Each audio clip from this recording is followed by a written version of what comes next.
मेरा नाम विकास है। हम 4 भाई एक छोटे से गांव में रहते हैं। हमारा घर भी गांव के आम घरों जैसा ही है, जहां 4 कमरे और उनके सामने एक बड़ा बरामदा है। बरामदे से बाहर निकलें तो बाईं तरफ सीढ़ियां हैं और सामने एक खुला आंगन है, जिसके ठीक बीच में एक तुलसी का पौधा लगा है। यह हमारे घर की शान और पहचान है।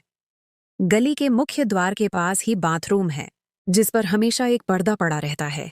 हमारे संजय चाचा भी हमारे साथ ही रहते थे। उनकी पत्नी का नाम पूजा है और उनके 3 बच्चे हैं।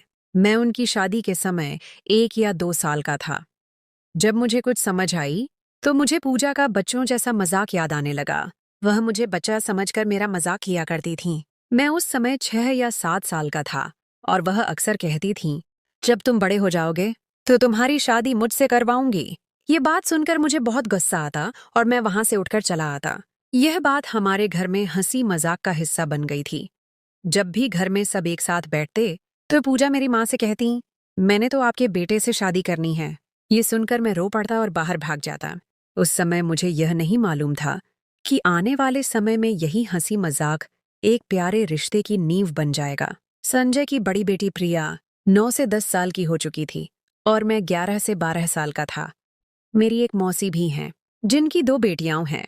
एक मुझसे 1 साल बड़ी है, उसका नाम दिया है, और उसकी बड़ी बहन नेहा है, जिसे प्यार से सब नाजो कहते थे।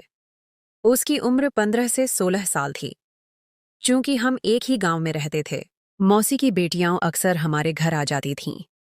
हम सब मिलकर आंगन में खेलते और बातों के दौरान पूजा की शादी वाली बात पर मजाक चलता रहता, जो मुझे बहुत बुरा लगता था।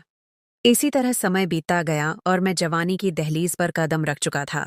अब मुझे उनका मजाक करना बुरा नहीं लगता था, बल्कि उन बातों में एक अपनापन महसूस होता था। जब बाहर दिलों में उतरी, फरवरी का महीना खत्म हो रहा था और बसंत ऋतु अपनी दस्तक दे रही थी। एक दोपहर मैं और दिया आंगन में चारपाई पर नीम के पौधों के पास बैठे थे। इस जगह से घर के कमरों में बैठे लोगों को कुछ दिखाई नहीं देता था। दिया दीवार से सटकर बैठी थी, जबकि मैं अपनी टांगें चारपाई से लटकाकर बैठा था। हम लोग बातें कर रहे थे कि दिया ने मेरे कंधे पर हाथ रखा और मजाक में मुझे आगे की तरफ धकेलने की कोशिश की। मैं अपना संतुलन खो बैठा, लेकिन गिरा नहीं। मैं खुद को संभालने लगा और इस कोशिश में उसके बहुत करीब हो गया, यानी उसके सीने के पास। संभलने की इस कोशिश में मेरा दाहिना हाथ उसके कंधों को छू गया।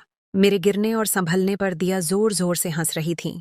उसने अपने हाथ से अपने हाथ पर ताली मारी और एक जोरदार ठहाका लगाया।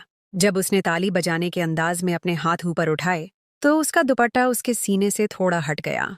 मैं यह देखकर मुस्कुराया और उसने भी मेरा उसे देखना नोट कर लिया होगा।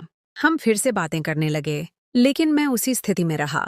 मेरी स्थिति कुछ ऐसी थी कि वह चारपाई पर दीवार के साथ अपनी कमर लगाए बैठी थी और मैं उसके सामने एक बाजू उसकी दोनों तरफ रखकर अपनी टांगें चारपाई से लटकाकर बैठा था।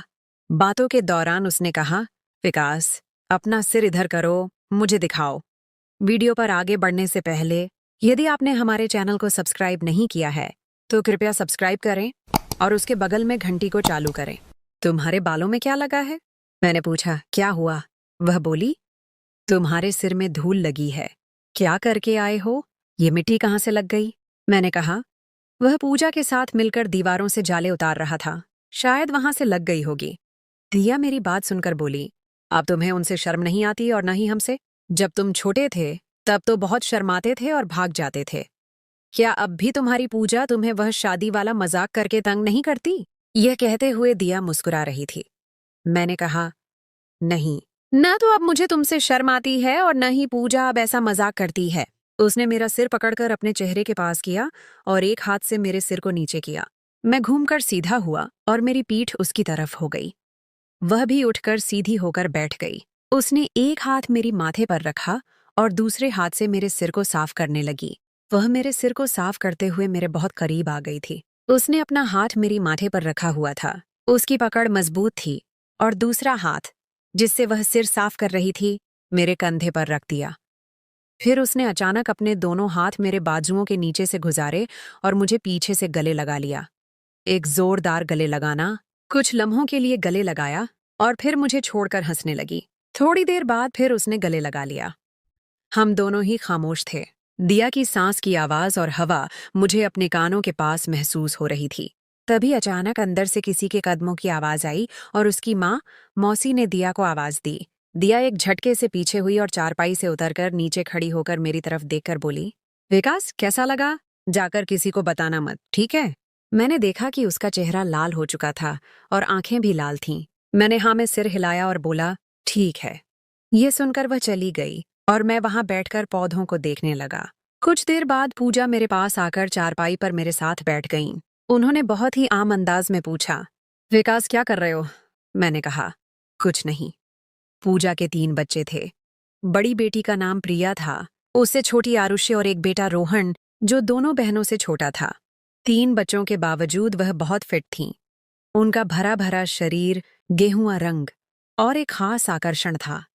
पूजा ने मुझसे कहा कि तुम थोड़ा साइड में होकर बैठ जाओ। मैंने लेटना है। मैं साइड पर होकर बैठने की बजाय उठकर बाहर गली में आ गया।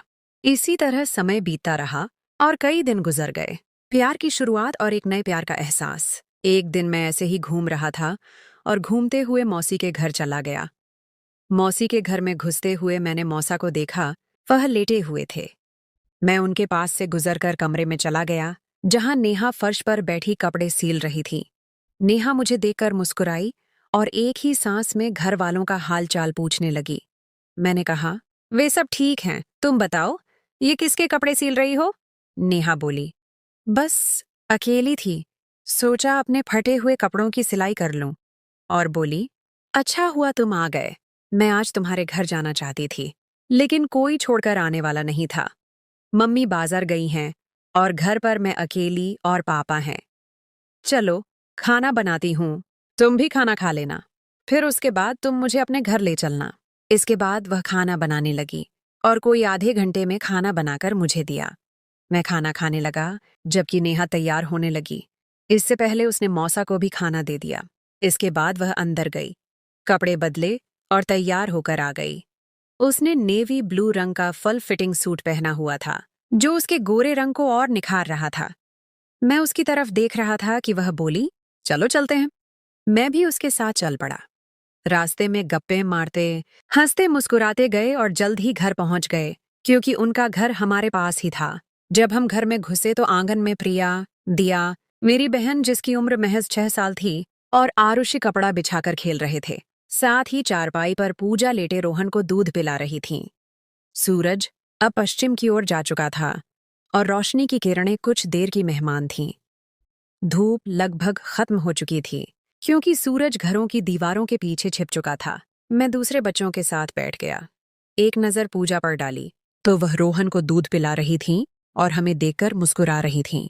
जैसे ही पूजा ने मुझे देखा और उन्हें पता चला कि मेरी नजर उनकी तरफ है, तो तुरंत खुद को ठीक करने लगीं, जबकि मेरे दिमाग में ऐसी कोई बात नहीं थी। मैं तो रोहन को देख रहा था। लेकिन जब पूजा ने मुस्कुराकर मुझे देखा, तो मुझे एहसास हुआ कि वह कुछ और समझ रही थीं। शाम हो चुकी थी और घर में लगे नीम के पेड़ पर चिड़ियों ने शोर मचा रखा था। हम सब बच्चे खेलने और बातों में व्यस्त थे।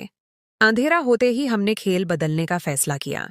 ठंड की वजह से सब बड़े कमरे में चले गए और हम सब ने लुका छिपी खेलने का फैसला किया। घर में छिपने के लिए काफी जगहें थीं। एक कमरा जो स्टोर की तरह था, जिसमें बिस्तर और फालतू कपड़े रखे होते थे, और उसके बगल वाले कमरे में दादा दादी सोते थे।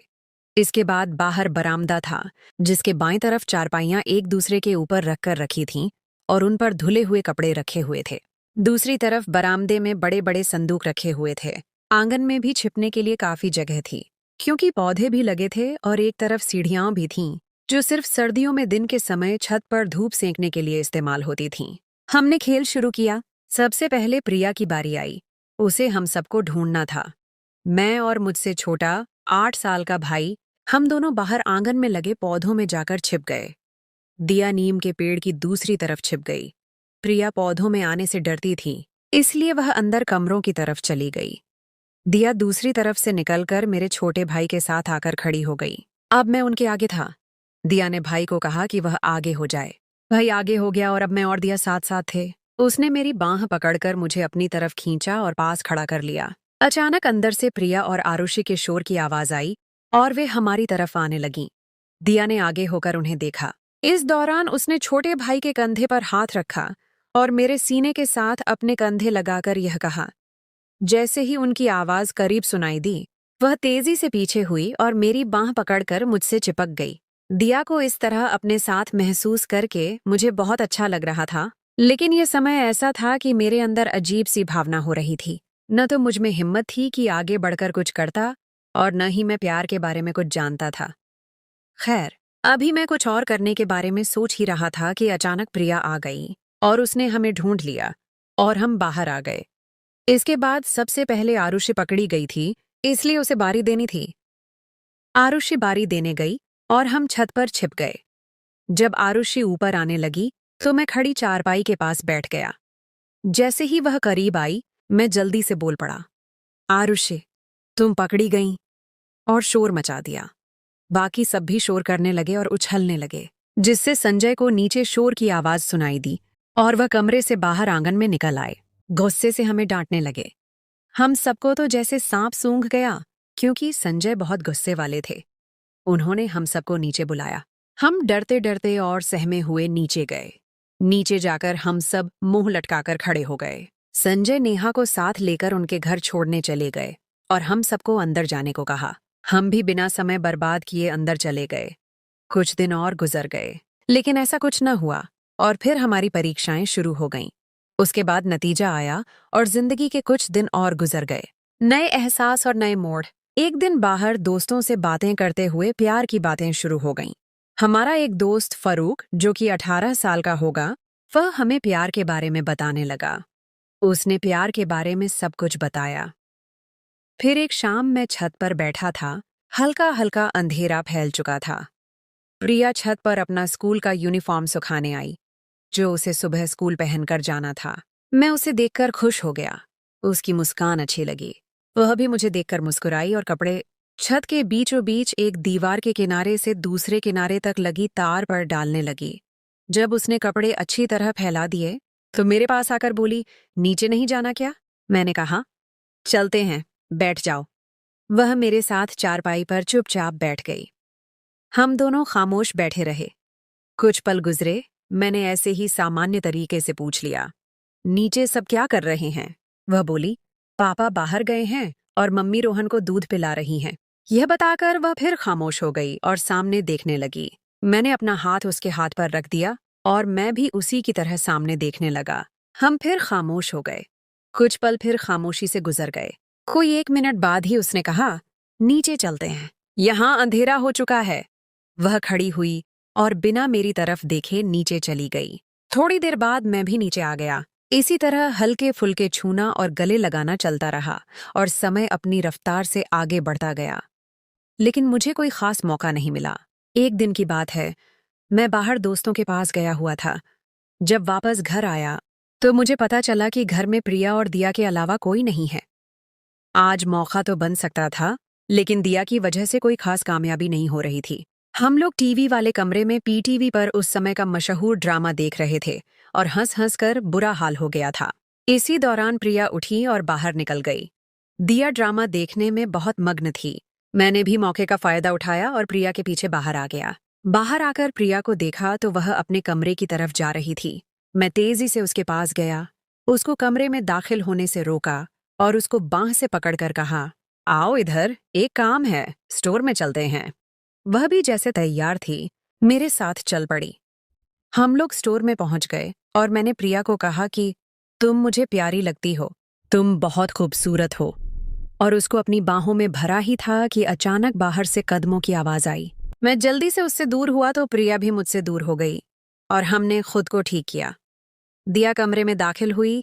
वह हम दोनों को परेशान देखकर हैरानी से हमारी तरफ देखते हुए बोली, तुम दोनों क्या कर रहे हो? हम दोनों खामोशी से उसकी तरफ देख रहे थे, बोलना तो भूल चुके थे।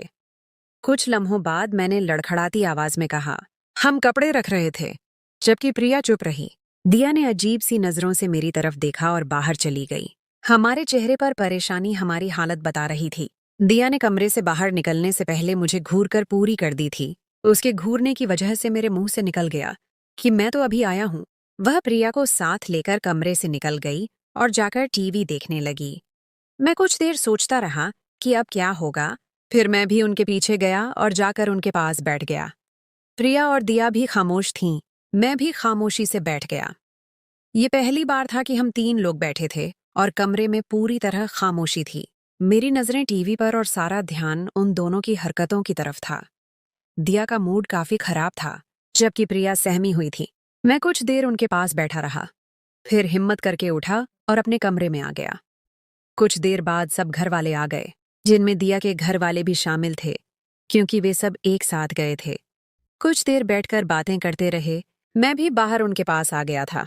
फिर दिया अपनी माँ, पापा और नेहा के साथ अपने घर चली गई और हम लोग सोने की तैयारी करने लगे। सुबह उठकर जरूरी कामों से फौरिग हुआ और नाश्ता वगैरह किया। आज शुक्रवार था और स्कूल से छुट्टी थी। मेरे दिमाग में यही बात चुभ रही थी कि रात प्रिया को पता नहीं दिया ने क्या कहा होगा। यही सोचते हुए मुझे बेचैनी हो रही थी कि किसी तरह प्रिया से पूछूं। मैंने मौके की तलाश शुरू कर दी। जब प्रिया की सूरत नजर न आई तो मैं पूजा के कमरे में ही चला गया, जहां प्रिया अपना बैग खोले बैठी थी, जबकि पूजा झाड़ू से कमरे की सफाई कर रही थी। जब मैं कमरे में दाखिल हुआ तो उन्होंने मुझे छेड़ते हुए कहा कि आज सुबह सुबह ही आ गया। मैं शर्माते हुए प्रिया के पास बैठ गया। पूजा ने दुपट्टा सिर पर बांध रखा था। वह झुककर झाड़ू लगा रही थी, तो मैं उनको देखने लगा। प्रिया ने भी बैग बंद किया और अपनी माँ को सफाई करते हुए देखने लगी। पूजा ने कमरे से सफाई करने के बाद बरामदे की सफाई करनी थी और फिर सारा कचरा इकट्ठा करके आंगन में एक साइड पर रखना था। इसीलिए मैं उनके कमरे से बाहर जाने का इंतजार करने लगा, ताकि जब वह बाहर जाए तो मैं प्रिया से पूछ सकूं कि दिया ने क्या कहा था। मैं पूजा के कमरे से बाहर जाने का इंतजार करने लगा और आंखों ही आंखों में प्रिया को भी समझा दिया कि वह यहीं बैठी रहे।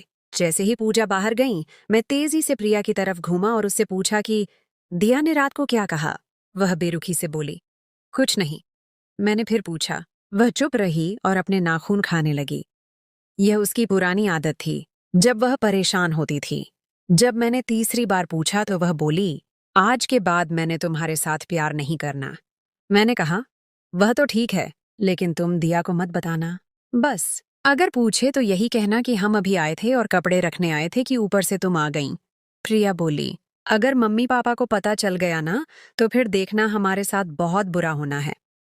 प्रिया के पापा और मेरे संजय बहुत सख्त थे। उनसे तो हम सब बच्चों की जान जाती थी। जब वह आ जाते थे तो सबकी बोलती बंद हो जाती थी। मैंने उसको कहा, बस तुम किसी को भी न बताना, फिर कुछ नहीं होगा। तो वह फिर उसी बेरुखी से बोली, मुझे नहीं पता। इतनी देर में पूजा भी टहलती हुई कमरे में आ गई तो प्रिया उठकर कमरे से बाहर निकल गई। पूजा ने फिर मुझे छेड़ा, क्यों, क्या बात है, आज मूड क्यों खराब है। मैंने कहा, कुछ नहीं, और मैं भी कमरे से निकल गया। फिर कुछ दिन इसी तरह गुजर गए। कुछ खास न हुआ, बस मैं खाली समय में पूजा को देखने का मौका ढूंढता रहता और रोहन को उठाकर उसके साथ खेलता रहता। जब वह रोने लग जाता तो भागकर पूजा के पास ले जाता और उनको बोलता, पूजा, रोहन को भूख लगी है, आप उसको दूध पिला दो। पूजा रोहन को मुझसे पकड़ लेती, उसको प्यार करते हुए कहती, मेरे बेटे को भूख लगी है, आओ। मैं अपने बेटे को दूध पिलाती हूँ। वह रोहन को अपनी गोद में लिटा लेती। मैं रोहन को पूजा की गोद में लेते हुए अक्सर प्यार करता, कभी उसके गालों को छूता, कभी उसके हाथों को पकड़कर हिलाता। यह सब मैं पूजा को ज्यादा करीब से देखने के लिए करता था। मेरा रोहन के साथ प्यार देखकर पूजा बहुत खुश होती थी और मेरे साथ बहुत करीब हो गई थी।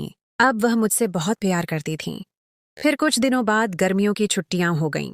हम सब बच्चे दोपहर के समय आंगन में लगे नीम के पेड़ के नीचे बैठकर अपना होमवर्क करते। दिया भी अक्सर हमारे साथ बैठ जाया करती थी। वह भी हमारे साथ बैठकर होमवर्क किया करती थी, लेकिन रोज रोज नहीं आती थी। जब हम लोग होमवर्क करने के लिए बैठते तो मेरी कोशिश होती कि मैं प्रिया के साथ ही बैठूं, और बैठता भी था। लेकिन जिस दिन दिया आ जाती, उस दिन मेरा मुंह लटक जाता, क्योंकि अभी तक मैं दिया से उस दिन वाली बात की वजह से डरता था। जब वह आती तो मैं अलग थलग बैठ जाता। एक दिन दिया का मूड बहुत अच्छा था और हमने काम भी लगभग खत्म कर लिया था, इसलिए उसने कहा, बहुत दिन हो गए हैं हमने कोई भी खेल नहीं खेला, अब तो काम भी खत्म हो गया है, क्यों ना आज हम सब पहले की तरह खेलें।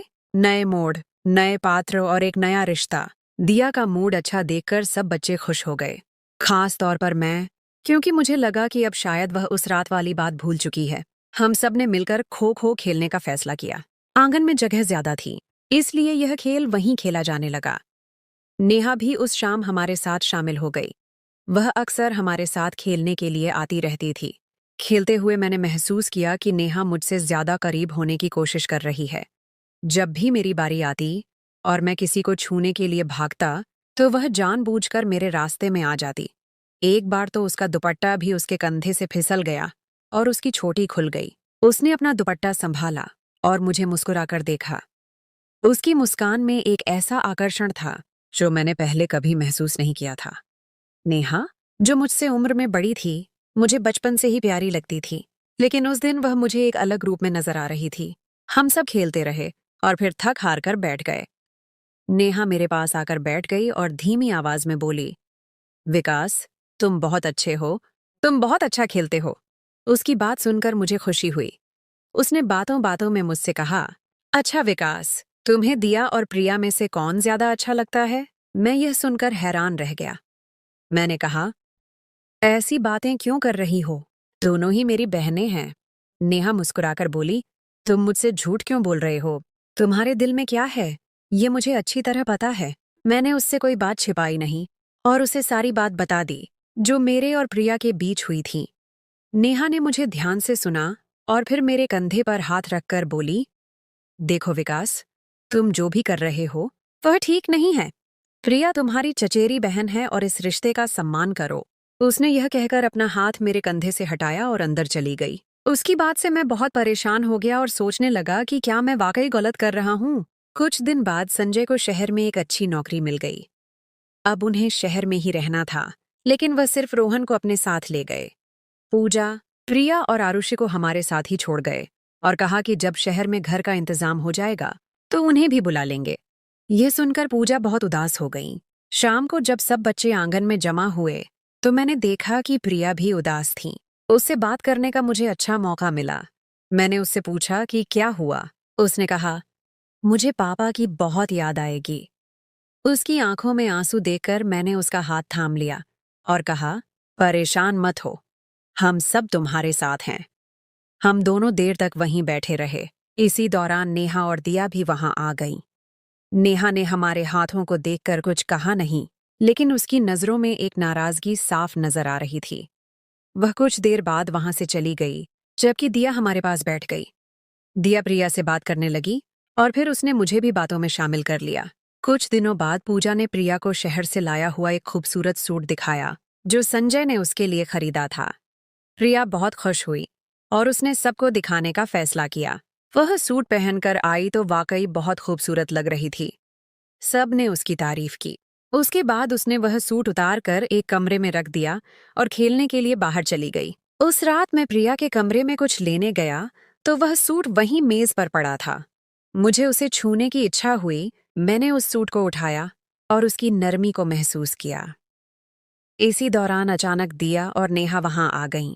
दिया ने मुझे देखा और वह तुरंत ही गुस्से में आ गई। ये क्या कर रहे हो तुम? मैंने कहा, कुछ नहीं, बस ऐसे ही देख रहा था। नेहा ने भी दिया कि हाँ में हाँ मिलाई और कहा, तुम हमारे घर में भी नेहा और उसके पापा की गैर मौजूदगी का फायदा उठाकर अंदर गए थे, क्यों? नेहा की यह बात सुनकर मैं हैरान हो गया। मुझे समझ नहीं आ रही थी कि वह क्या कह रही है। नेहा ने आगे कहा, मैंने तुम दोनों को देखा था कि तुम कमरे में एक साथ हो। दिया ने फिर कहा, मुझे प्रिया से बात करनी है, तुम बाहर जाओ। मैं कमरे से बाहर निकल आया। मुझे मालूम नहीं था कि नेहा और दिया मिलकर कोई साजिश कर रही हैं। वह मेरे और प्रिया के बीच एक दीवार खड़ी करना चाहती थीं। अगले कुछ दिन मेरे लिए बहुत मुश्किल थे। प्रिया ने मुझसे बात करना बंद कर दिया। मैंने उसे समझाने की बहुत कोशिश की, लेकिन वह मेरी बात सुनने को तैयार नहीं थी। उसके बाद दिया ने भी मुझसे दूरी बना ली और नेहा के साथ ज्यादा समय बिताने लगी। मुझे लगा कि मैं बिल्कुल अकेला हो गया हूँ। एक शाम मैं छत पर उदास बैठा था कि नेहा मेरे पास आ गई। वह मेरे करीब आई और बोली, विकास, तुम परेशान क्यों हो? मैंने उसे बताया कि मैं प्रिया और दिया की वजह से बहुत परेशान हूँ। नेहा ने मेरे कंधे पर हाथ रखा और कहा, तुम्हें उनसे दूर रहना चाहिए, वह तुम्हारे लिए ठीक नहीं है। मैंने हैरत से उसकी तरफ देखा और पूछा, क्या मतलब? नेहा बोली, तुम्हें नहीं पता कि दिया और प्रिया तुमसे क्या चाहती हैं। उनकी बातों का मतलब कुछ और ही है। मैंने कहा, नेहा तुम ये सब क्या कह रही हो? नेहा ने मुस्कुराकर कहा, मैंने तुम्हें तभी समझा दिया था कि तुम दोनों बहनों से दूर रहो। नेहा की बातों से मैं और परेशान हो गया और मैंने उससे कहा, तुम प्लीज मुझसे यह सब न कहो, मुझे बिल्कुल अच्छा नहीं लग रहा। मैंने उठकर नीचे जाने का इरादा किया, लेकिन नेहा ने मेरा हाथ पकड़ लिया और कहा, रुक जाओ विकास, मुझे तुम्हें एक जरूरी बात बतानी है। मैं रुक गया और उसकी तरफ देखने लगा। नेहा ने कहा, मैं तुमसे बहुत प्यार करती हूँ, मुझे तुम्हारा साथ अच्छा लगता है। उसने यह कहकर अपना सिर मेरे सीने पर रख दिया और मुझे गले लगा लिया। नेहा के प्यार का इकरार सुनकर मुझे बहुत सुकून मिला। मैंने उसको गले लगाकर अपना दिल खोलकर रख दिया। मुझे यह एहसास हुआ कि नेहा ही मेरा सच्चा प्यार है। वह नेहा ही थी जिसने इस सारी स्थिति में मुझे सच्चाई दिखाई और मुझसे सच्चे प्यार का इजहार किया। उसने मुझे प्रिया और दिया की उलझनों से बाहर निकाला। अगले दिन मैंने प्रिया और दिया दोनों से मिलकर सच्चाई बता दी। मैंने उन्हें बताया कि मेरा और नेहा का रिश्ता अब प्यार का है और मैं इस रिश्ते को गंभीरता से ले रहा हूँ। प्रिया ने यह सुनकर मेरे फैसले का सम्मान किया और कहा कि वह मेरे लिए खुश है। दिया भी समझ गई कि हमारे बीच अब पुराना रिश्ता नहीं रहा और उसने भी मुझे और नेहा को दिल से बधाई दी। कुछ साल बाद मैंने नेहा से शादी कर ली। हमारी शादी हमारे परिवारों की मर्जी से हुई और सब बहुत खुश थे। नेहा मेरी पत्नी बन गई और हमने एक खूबसूरत जिंदगी की शुरुआत की। आज हम एक खुशहाल जोड़े की हैसियत से रह रहे हैं और हमारा एक बेटा है। प्रिया, दिया और हमारे बाकी सब भाई बहन अक्सर हमारे घर आते रहते हैं। हमारे परिवार में अब कोई भी कड़वाहट नहीं है और हम सब एक दूसरे का साथ देते हैं। यह हमारी कहानी का खूबसूरत अंत है।